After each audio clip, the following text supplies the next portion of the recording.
এই যে যে মানুষটা পৃথিবী থেকে চলে গেছে, সেই মানুষটাকে নিয়ে খুব বেশি বড় কোনো কনভারসেশন আপনাদের সাথে করতে। আমার ওয়াইফ ইকরা, ওই যেহেতু এই পৃথিবীতে নাই, ওরে নিয়ে এত ক্লিয়ারিফিকেশন, ওকে নিয়ে এত কনভারসেশন আমার কাছে মনে হয়েছে যে দরকার নাই।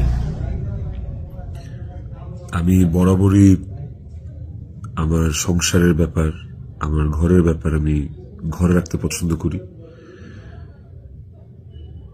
সেই জায়গা থেকে ওর মৃত্যুটা এমনিতেই আমাকে যে ট্রমা দিচ্ছে, ওর মৃত্যুটা আমাকে আসলে মানে পাথরই বানায় ফেলছে একরকম।